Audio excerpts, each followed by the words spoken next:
A group of Democratic lawmakers is urging President Biden to exonerate the late legendary civil rights leader Marcus Garvey. Garvey, who was born in Jamaica in 1887, organized what is considered by many historians to be the largest organized mass movement in Black history. He famously was the leader of the Back to Africa political movement, which aimed to bring people of African descent in Western nations back to the continent so that they could establish an independent nation of their own. He also founded the Universal Negro Improvement Association, or the UNIA. It was a fraternal order of Black nationalists. At the core of Garvey's message was the unapologetic pride of being Black. It's the same type of pride that compels me to wear this Black Brilliance pin on my lapel. It's what we might compare to modern day statements like Black is beautiful. Garvey preached for an independent Black economy within the structure of white capitalism. In that line of thinking, he created several businesses, including a shipping company called the Black Star Line.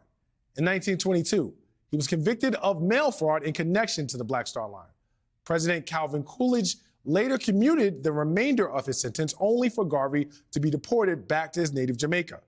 But this week, a group of 21 House Democrats, mostly from the Congressional Black Caucus, sent a letter to President Biden urging him to exonerate Garvey. The letter reads in part, quote, "Exonerating Mr. Garvey would honor his work for the Black community, remove the shadow of an unjust conviction, and further your administration's promise to advance racial justice."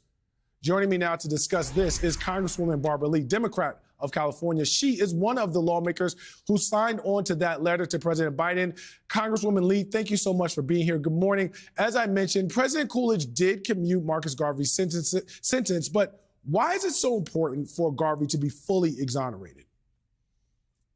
Thanks so much, Charles, for really laying out this story. So many people do not know the story of Marcus Garvey. In many ways, he is an American hero. And we wrote to the president, led by our great chairwoman elected with the Congressional Black Caucus, Congresswoman Yvette Clarke, to request that he exonerate Marcus Garvey, because first we want to clear his good name. He was a leader. He was a hero to many, and these were trumped up charges. They fabricated these charges to criminalize him, and that was just downright wrong. And so we're asking now, 101 years later, to exonerate him.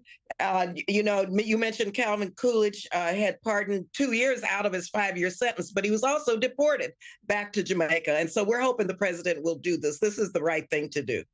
Congresswoman, you talked about his story. Now, for those who may not be familiar, this is not the first effort that has been made to try and exonerate Marcus Garvey. How confident are you feeling that President Biden is going to do what other presidents before him did not? Well, 21 of us, wrote him and laid out the case for it. So we're hoping that he will do that. But you're right, this is not the first time. Actually, in 1987, the late John Conyers held Judiciary Committee hearings setting forth the record, the facts. Later in 1987, Congressman Charlie Rangel of New York, of Harlem, actually introduced several resolutions to exonerate Marcus Garvey. And so this is nothing new, but this is a new effort with President Biden, because I believe he understands that justice should be served, and he understands that this is a win-win. Fighting for Black economic independence, Marcus Garvey started the Black Line Shipping Company, for example. He was a person who was trying to connect Black people in America and Africa and the Caribbean, like most people around the world, connect with their ancestral homes and connect and do business with, and they have ties with countries where their ancestors hail from. So this is the right thing to do, and we're urging the president to do this.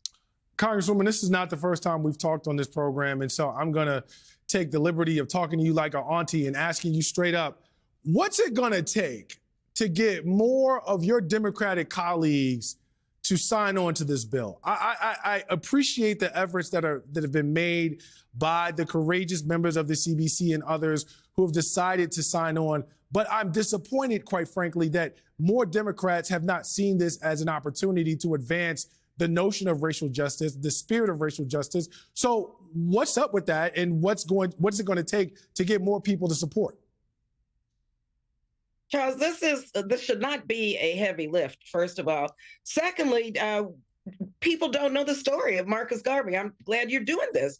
And in fact, racial equity and racial justice has been the central part of so much of our economic and racial justice policies that we've been fighting for as Americans. There's a lot of unfinished business in America as it relates to African American equity and justice. When you look at what I have introduced, the Truth, Racial Healing, and Transformation Commission, when you look at H.R. 40, there are many, many bills that we've been fighting for many years to get passed and signed into law. And so this, I believe, is something that every Democrat, especially, and every Republican should sign on to. We have to continue educating our colleagues, and we have to continue making sure that they understand what importance these issues are, because we see states now that are trying to turn the clock back, states that are trying to deny the history of so many people who came to this country. As in our case, we came enslaved for over 250 years. They're trying to deny this history because, let me tell you, we see the impact and the manifestation of the past exhibited in equity now, and in discrimination, and in systemic disparities, such as in healthcare and, in housing, in employment, and economic opportunity. So everyone should sign on to these types of bills so that our history can move forward. Because if you don't know your history, you can't move forward. And it's important to tell the truth. And America certainly could come to this point. And I think our colleagues would understand that could be a moment of racial healing and transformation for everyone, not just the Black community, but for the entire country. Congresswoman, you're not going to be returning to Congress, and that is a shame for everyone involved. But please allow me to give you your flowers on air right now. Thank you for everything that you do, not only for the people of California, but for the people of the United States. And thank you for being here on this edition of Velshi. That was Democratic Congresswoman Barbara Lee of California.